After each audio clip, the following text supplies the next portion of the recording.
Hey folks, I'm Chris, and I'm your Commander Mechanic. Here on the channel, we take viewer-submitted decks and give them a tune up. Let's take a look at what deck is in the workshop today. All advice given in this video is advice only. Always play Commander your way. This format is, above all else, about having fun. Today's deck is submitted by viewer SpacetimeCadet, who wants an update to their Ezuri Claw of Progress deck. They write, "I've been playing this deck for a while and I'm happy with it, but haven't found the chance to update it in quite a bit. Its main issue is consistency. Either I win outright or I'm blown out.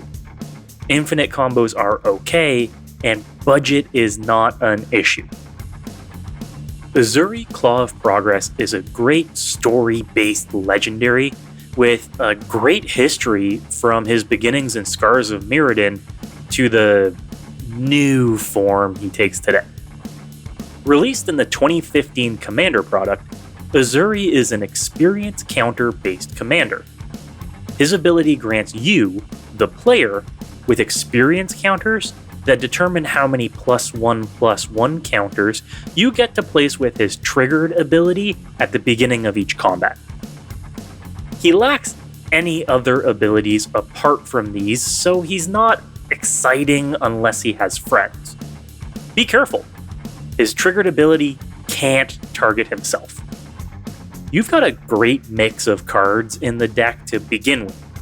Proliferate cards, token generators, and even the ability to take infinite turns with Sage of Hours and Ezuri, provided you've got more than 5 experience counters.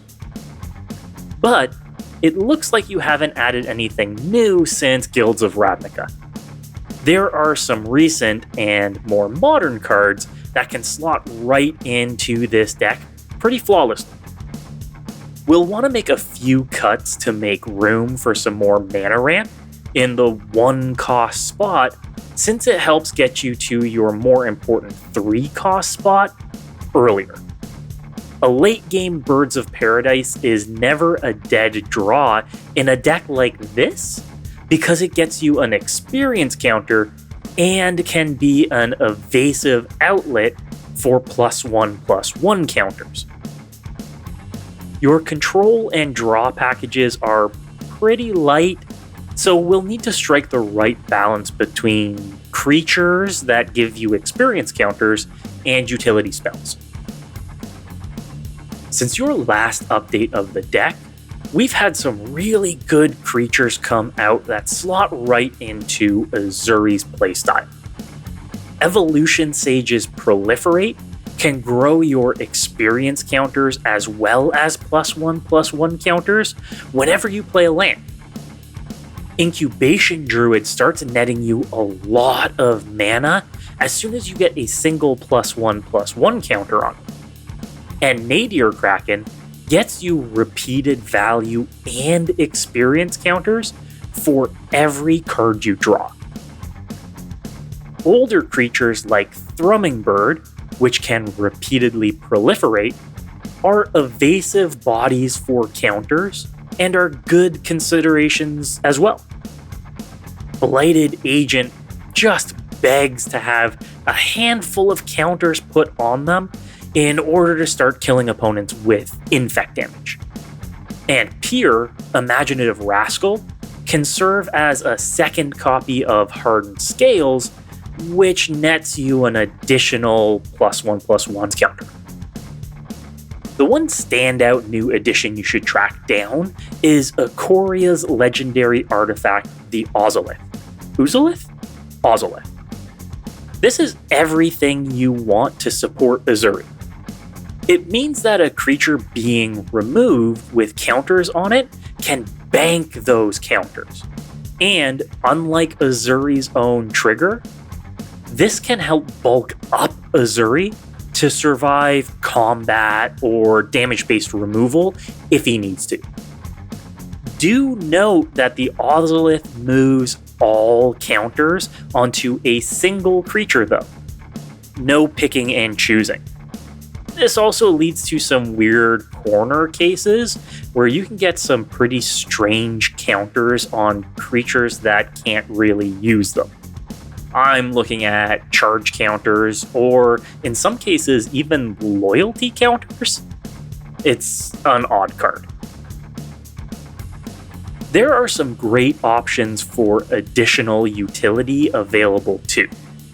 We could remove some cards for straight upgrades, like turning Lifecrafter's Bestiary into a Sylvan Library, or Neoform into a Birthing Pod. You could even get ambitious and turn a negate into a Pact of Negation or a Force of Negation. You could also look at more efficient counter magic, like Flusterstorm or Delay, or even Fierce Guardianship, the new free counterspell from Ikoria's Commander product. I'd also recommend Green Sun Zenith, which can grab creatures on demand and pairs perfectly with Dryad Arbor for a 1-mana ramp plus experience counter boon.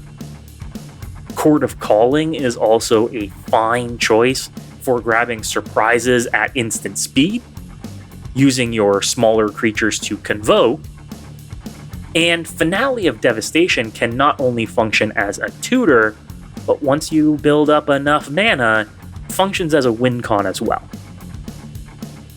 Normally, we tackle upgrades at the end of the video, but since you've mentioned budget isn't a concern, let's ensure you know what you're getting into. Upgrading your mana base helps make it more efficient. Fetch lands are the biggest possibility here, which just provide you with more flexibility in tutoring up the land, correlating to the color that you need at the time.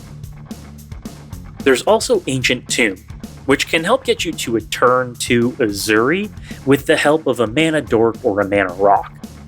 Cavern of Souls is an option as well, which you can use to make Ezuri and all other elves in your deck uncounterable. And perhaps the biggest potential investment is Gaia's Cradle. For any deck looking to go wide with small creatures, this one land represents a big uptick in mana production.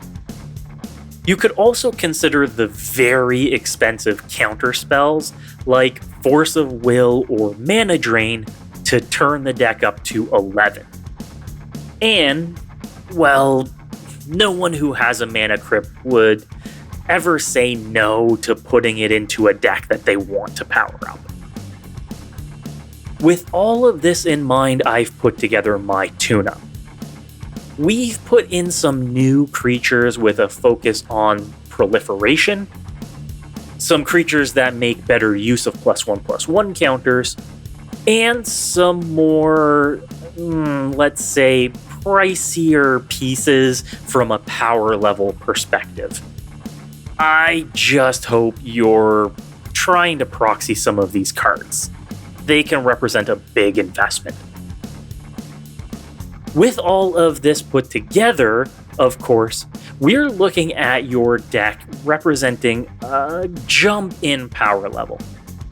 A few more tutors would be a good way to push this into almost a competitive tier if it weren't for Ezuri essentially doing nothing on the turn that they come into play. The Sage of Hours Ezuri combo is a very efficient combo because it uses your commander and only one other card, Sage of Hours himself. We call this a 1.5 card infinite combo. The only problem is getting up to 5 experience counters. It's going to take a better deck builder than even me to get this to a place where it's on the competitive level.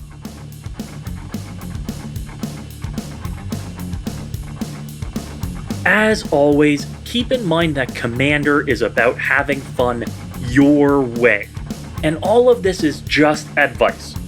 There is no right or wrong way to play EDH. If you want to submit a deck for a tune-up, you can email me at cmdrmechanic@gmail.com or find me on Twitter at cmdrmechanic. Or you can even leave a comment on this video.